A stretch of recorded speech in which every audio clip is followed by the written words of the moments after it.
नमस्कार। मैं दयाशंकर मिश्र।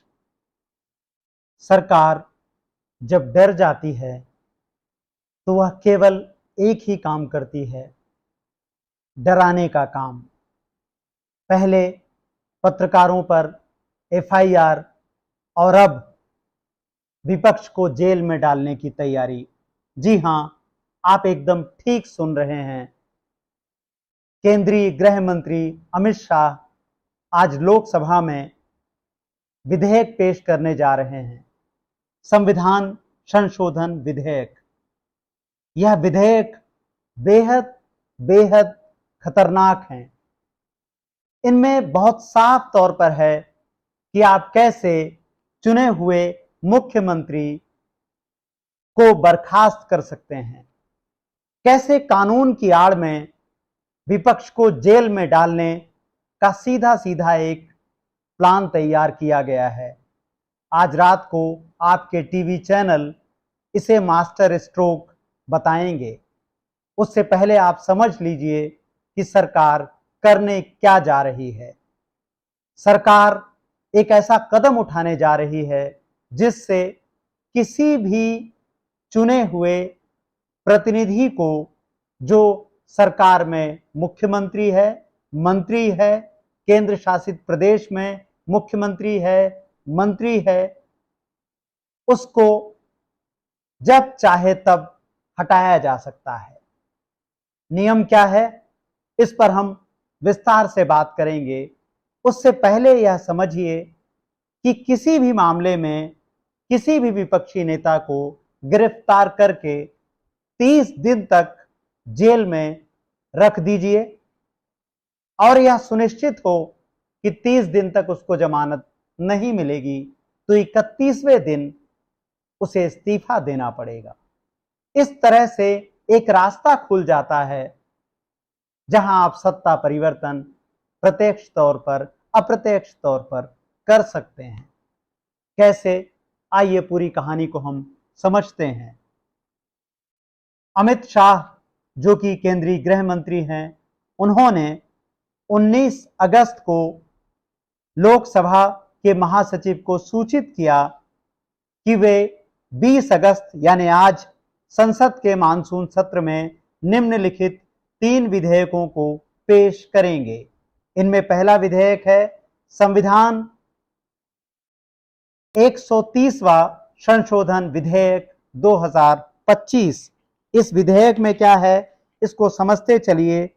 इस विधेयक में संविधान के अनुच्छेद 75, 164, 239 ए में संशोधन किया जा रहा है, जिसके तहत प्रधानमंत्री, केंद्रीय मंत्री, मुख्यमंत्री, मंत्रियों को गिरफ्तारी के बाद 30 दिन में हटाने का प्रावधान है।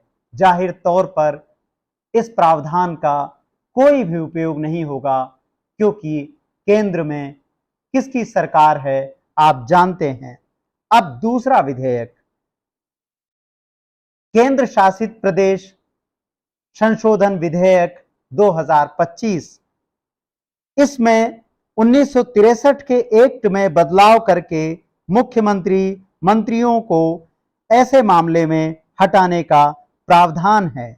तीसरा और सबसे महत्वपूर्ण प्रावधान, इसे आप समझ सकते हैं क्योंकि इसके निशाने पर भी एक सरकार है जहां बीजेपी सत्ता से दूर रह गई है। जम्मू कश्मीर पुनर्गठन संशोधन विधेयक 2025। इसके तहत जम्मू कश्मीर में मुख्यमंत्री, मंत्रियों को हटाने का प्रावधान है। वरिष्ठ अधिवक्ता अभिषेक मनु सिंघवी ने कहा है, यह कानून विपक्ष को अस्थिर करने का हथियार बन सकता है। सत्ता पक्ष के सीएम और मंत्री को छुआ नहीं जाएगा। अभिषेक मनु सिंघवी जो बात कह रहे हैं उसको बड़े ध्यान से समझने की जरूरत है। इसे समझने की जरूरत इसलिए है क्योंकि हमने देखा कि किस तरह से झारखंड में विधानसभा चुनाव के पहले अचानक से ईडी एक दिन मुख्यमंत्री हेमंत सोरेन के यहां धमकती है और तरह तरह के बयान चलते हैं, भ्रष्टाचार के मनगढ़ंत मामले मीडिया में उछाले जाते हैं और हेमंत सोरेन को गिरफ्तार कर लिया जाता है। 5 महीने तक हेमंत सोरेन जेल में रहते हैं और उसके बाद सुप्रीम कोर्ट उनको राहत देता है और ईडी को फटकार लगाता है कि किस तरह आधी अधूरी जांच से आप मामला बना लेते हैं एक मुख्यमंत्री के खिलाफ और उसको जेल में डाल देते हैं। हेमंत सोरेन की पार्टी को बधाई देनी चाहिए कि वह एकजुट रही और आपको याद होगा कि किस तरह से वहां चंपई सोरेन के माध्यम से बाद में किस तरह बीजेपी सीधे सीधे सत्ता में प्रवेश की कोशिश करती रही, लेकिन वह विफल हो गई। उसके पहले हम देख चुके थे कि दिल्ली में किस तरह का खेल रचा जा रहा था। दिल्ली में अरविंद केजरीवाल 177 दिन तक जेल में रहते हैं, 177 दिन तक जेल में रहते हैं। उसके बाद उनको जमानत मिलती है। आप ध्यान दीजिए किस तरह ईडी सीबीआई गिरफ्तार कर लेते हैं और चार्जशीट तैयार करने के नाम पर, गवाह इकट्ठे करने के नाम पर जमानत टलती रहती है। दिल्ली में केवल अरविंद केजरीवाल को निशाना नहीं बनाया गया, एक चुनी हुई सरकार पर किस तरह से क्रमशः हमला किया गया, इसे ध्यान में रखिएगा। अरविंद केजरीवाल 177 दिन तक जेल में रहते हैं। मनीष सिसोदिया 17 महीने तक जेल में रहते हैं। सत्येंद्र जैन 872 दिन तक जेल में रहते हैं। कुछ दिन पहले आपने खबर पढ़ी होगी, सत्येंद्र जैन को सीबीआई ने क्लीन चिट दे दी है, क्लोजर रिपोर्ट दाखिल कर दी है। इसका मतलब आप समझते हैं? इसका मतलब है किसी भी नेता, मंत्री, मुख्यमंत्री जो बीजेपी के साथ नहीं है, जो इस सरकार में शामिल नहीं हुआ, विपक्ष के दूसरे 25 से ज्यादा बड़े विधायकों, सांसदों तक जो शामिल हो गए बीजेपी में डर के मारे, वो बच गए, लेकिन जो शामिल नहीं हुए उनको किस तरह से आप जेल में डाल देते हैं। तब यह कानून नहीं था, तो यह बहस हुई कि अपना पद छोड़ना चाहिए या नहीं छोड़ना चाहिए, और खास तौर पर तब जब आपको क्लीन चिट मिल जाए। लेकिन इसीलिए ताकि जल्दी से आप किसी भी नेता का कैरियर तबाह कर सकें, उसे सत्ता से बाहर उठाकर फेंक सकें, अमित शाह यह कानून बनाने जा रहे हैं और लोकसभा में आज यह विधेयक पेश हो रहे हैं। यह कितनी गंभीर बात है कि एक सरकार जो विकास के नाम पर आई है, कैसे जनहित में काम करने की जगह सीधे सीधे विपक्ष और जनता पर हमले करते हुए नजर आ रही है। इस विधेयक में मंत्रियों के लिए क्या प्रावधान है, पहले से समझेंगे। मंत्रियों से यहां बात हो रही है केंद्रीय मंत्रियों की।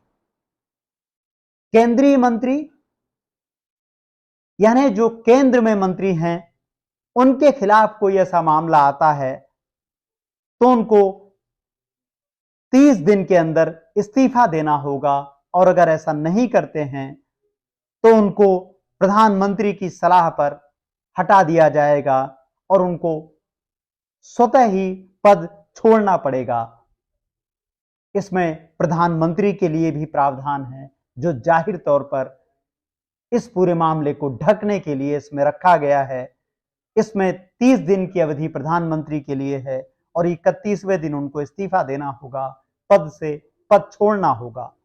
मुख्यमंत्रियों के लिए जम्मू कश्मीर और केंद्र शासित प्रदेशों में उन्हें उपराज्यपाल की सलाह माननी होगी और 30 दिन के भीतर पद छोड़ना होगा।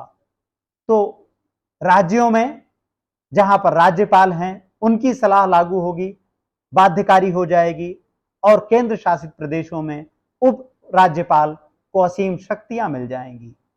हम जम्मू कश्मीर में पहले ही देख रहे हैं कि किस तरह से प्रधानमंत्री रैलियां करते थे जम्मू कश्मीर में और उन्होंने कहा था कि जल्द ही जम्मू कश्मीर को पूर्ण राज्य का दर्जा दिया जाएगा।